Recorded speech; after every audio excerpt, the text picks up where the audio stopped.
Kabla ya kuolewa hakikisha unafanya mambo haya matano ya kunyanduliwa ili usije ukachepuka katika ndoa.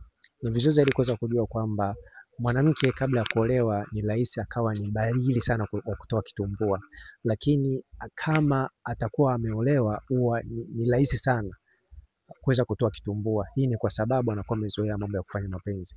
Kwa hiyo kabla ya kuolewa jitahidi sana uweze kufanya mambo haya matano kama utakuwa na mtu ambaye upo naye katika mahusiano. Kwa hiyo kuna vitu ambavyo unatakiwa uweze kuvifanya kabla ya kuolewa, hususan mambo ya kufanya mapenzi, kwa sababu unapoenda kuolewa haujui mwanaume anaweza kayafanya, haujui kama hataweza kuyafanya, kwa sababu ni mambo ambayo unapokuwa katika ndoa huwa yanakufanya uyatamani kuweza kufanyiwa, kwa sababu ya mazungumzo na mitandao sasa hivi. Mtu anaweza kuwa anazungumza mtandaoni, kaona video kwamba unatakiwa ufanye hivi ili mwanamke apeze kupata furaha.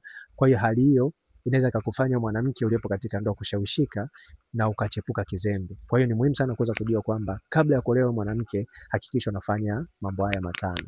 Jambo la kwanza, hakikisha unanyonywa kwa ulimi mpaka unakojoa. Hili ni mojawapo ya jambo ambalo unatakiwa kulifanya kabla ya kuingia katika ndoa.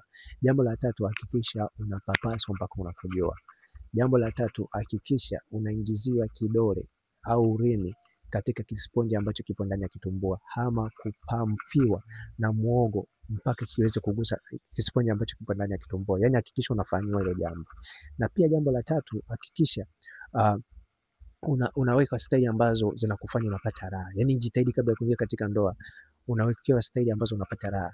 Na pia jambo la tano, hakikisha unakojoa mara kwa mara unapokuwa unafanya mapenzi. Hii itakusaidia hata kama utaingia katika ndoa usichepuke kizembe, au ukichepuka basi uendelee kumheshimu mumeo, kwa sababu wanawake wengi ambao hawakuyafanya haya mambo wanapokuwa katika ndoa wakachepuka, huwa wanajikuta na mdharau mume, ama pengine anaiba hela za mume, anamuonga mchepuko. Kwa hiyo ni muhimu sana kuweza kufahamu kwamba kabla ya kuingia katika ndoa jitahidi sana unafanya mambo haya matano, hususan unafanya mapenzi, ili usije ukachepuka ndani ya ndoa.